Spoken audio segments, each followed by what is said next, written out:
ॐ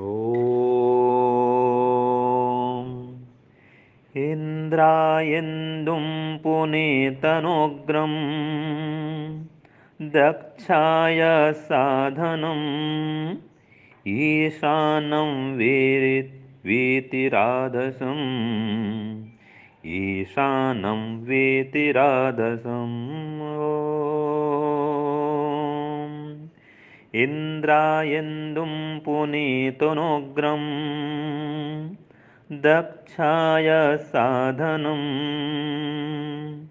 ईशानं वीतिराधसम् ईशानं वीतिराधसम् ईशानं वीतिराधसम् ईशानं वीतिराधसम्।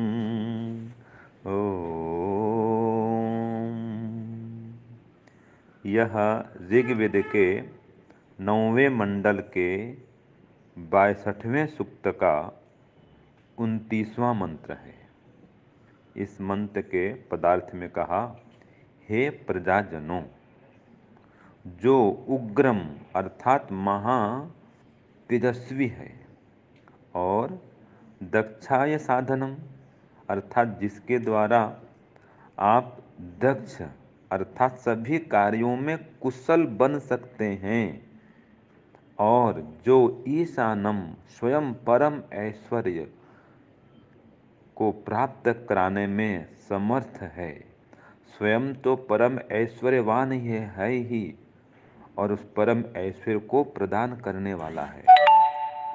और वीति राधसम जो सब प्रकार के ऐश्वर्यों का प्रदाता है, ऐसे इंदुम स्वयं ऐश्वर्यवान राजा को ऐश्वर्य से संपन्न होने के लिए पुनीतन सब लोग मिल करके यथाशक्ति उसका उपसेवन करें, अर्थात उसकी उपासना करें, उसका ध्यान करें, उसका जप करें। तो ये मंत्र का पदार्थ हुआ। इसके भावार्थ में हम देखते हैं कि तेजस्वी योग्यता और क्षमता को बढ़ाने वाले परमेश्वर अथवा राजा से ऐश्वर्य की प्राप्ति हेतु प्रार्थना करो। ये भावार्थ हो गया। अब इस पर कुछ विचार करते हैं मंत्र पर। देखिए, इसमें कहा कि वह परमात्मा कैसा है, उग्रम, अति उग्र है, माने महान तेजस्वी है, तेजवान है, और उसी के कृपा से, उसकी कृपा से दक्षाय हम दक्षता को प्राप्त हो सकते हैं और सब प्रकार के साधनों को प्राप्त कर सकते हैं।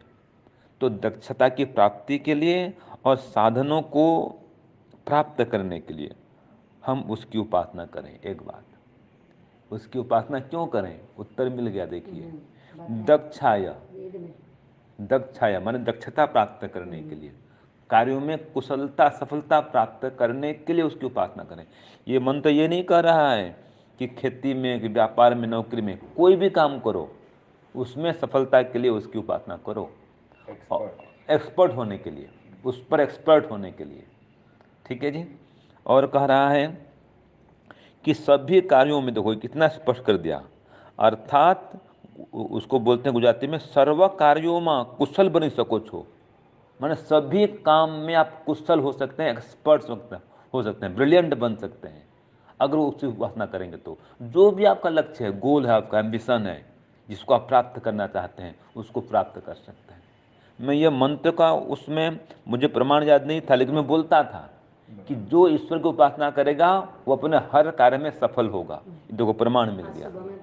मैं सुबह कहा था ना, ये मंत्र में देखो आ गया, तो ये प्रमाण है। और परमात्मा कैसा है, ईशानम सबका स्वामी है। तो जो भी ऐश्वर्य संसार में दिखते हैं, सभी ऐश्वर्यों का वो स्वामी है। और वीति राधासम उस ऐश्वर्य को देने वाला भी है, राधासम ऐश्वर्य को प्रदान करने वाला है। तो देखो, ऐश्वर्य में सब कुछ आ गया, भौतिक ऐश्वर्य और आध्यात्मिक ऐश्वर्य, दोनों को आप उससे प्राप्त कर सकते हैं, जिसको जो चाहिए। आपके पास में आता है ना जी, या हलवा है, सूजी है सूजी, तो उस आटे से या सूजी से आप चाहे आपकी इच्छा है तो नमकीन आइटम बनाओ या मीठा बनाओ। जो शक्कर घी और गुड़ देंगे तो उसमें क्या पाएंगे, मिठास पाएंगे, हलवा बन जाएगा। और उसको अगर नमक से और तेल से और सरसों से हल्दी से और मसाला से बघार देंगे तो क्या बन जाएगा, उपमा बन जाएगा। सूजी आइटम है ना। तो ऐसे ही परमपिता परमात्मा भौतिक ऐश्वर्य भी देने वाले हैं, आध्यात्मिक ऐश्वर्य भी देने वाले हैं, जो चाहिए उनसे ले लो। ठीक है। तो ये परमात्मा जो हैं सब प्रकार के ऐश्वर्य के भंडार हैं और सब प्रकार के ऐश्वर्य को देने वाले हैं। इसलिए और कहा दे देखो, ऐश्वर्य संपन्न होने के लिए सब लोग मिल करके उसकी उपासना करो। ऐश्वर्य संपन्न होने के लिए तो हम सबको एक बार देखो, परिवार में हैं तो कम से कम सप्ताह में एक बार भी, ये नियम है, सप्ताह में एक बार भी सबको मिल करके सत्संग करना चाहिए। सत्संग क्या करेंगे, मिल के बैठेंगे, पहले तो भोजन करेंगे रात को एक बार कंपलसरी, सप्ताह में एक बार, रोज को होना चाहिए थे, तो नियम तो रोज की बात है। रोज जो मिल के पति पत्नी बेटा बहू माता पिता जो भी घर में बड़े हैं छोटे हैं, बड़े छोटे बीच वाले सब लोग मिल करके बैठें, 10 मिनट कम से कम 15 मिनट कम से कम बैठें और चर्चा करें कि घर का कल्याण कैसे होगा, किस प्रकार से घर में शांति आएगी, किस प्रकार से घर की उन्नति होगी, प्रगति होगी, मान सम्मान बढ़ेगा, किस प्रकार से हम सब आध्यात्मिक उन्नति भी कर पाएंगे, भौतिक उन्नति भी कर पाएंगे। ये इस पर विचार विमर्श एक बार सप्ताह में एक बार भी होना चाहिए। कैसा करें कि हमारे अंदर दोष दुर्गुण न आ पाए। ये देखो, वैसे तो घर का जो मुखिया होता है उसका कर्तव्य है कि स्वयं को भी देखे और परिवारजनों को भी देखे। माता पिता और गुरु ये तीन समाज में होते हैं और राजा, इनका कर्तव्य होता है।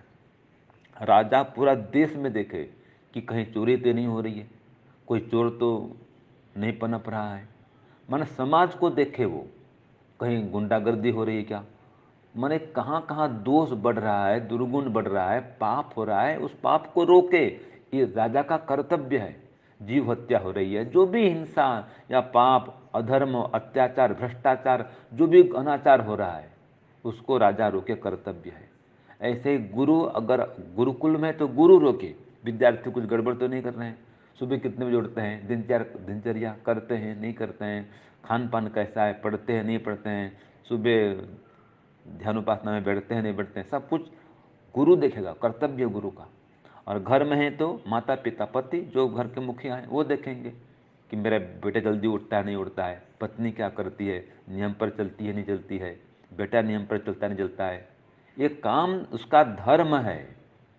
ठीक है जी, उसमें कोई दोष देखने वाली बात नहीं, उसका कर्तव्य है ये। और सबसे पहले अपना भी देखेगा, ऐसा नहीं अपना छोड़ दे, राजा खुद नहीं करेगा तो, पर मोदी जी हैं वो खुद तो योग प्राणायाम करें नहीं और देश को बोले तो होगा जी, नहीं होगा। तो जो आप सिखाना चाहते हैं आपके अंदर भी होना चाहिए, और आप करते हैं और आप बोल सकते हैं, आपको बोलने का अधिकार है।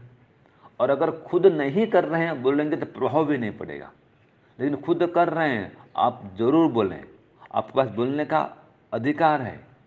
आप दूसरों के दोषों को देखें, सुधारें। वो देखो, दोष कहना बताना दूसरों को अपमानित करने के लिए नहीं होता है।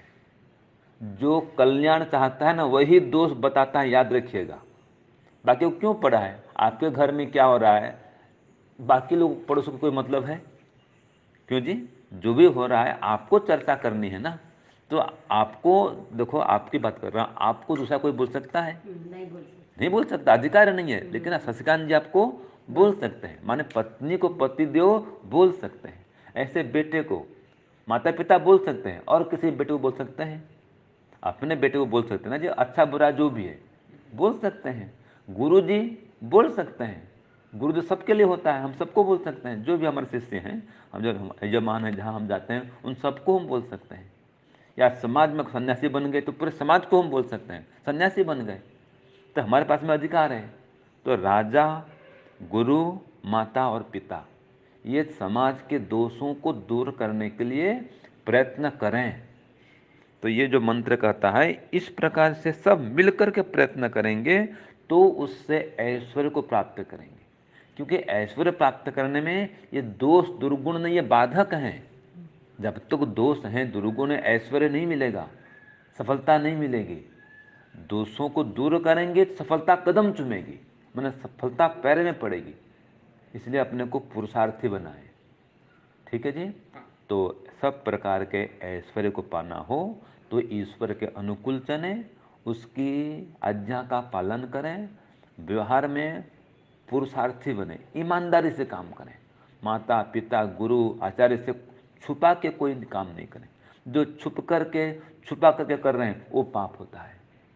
पाप कोई व्यक्ति छुपाता है ना, पुण्य क्यों छुपाएगा? अगर आप कोई गलत करेंगे तो भी डरेंगे, छुपाएंगे, छुप के करना चाहेंगे, इनसे दूर जाएंगे।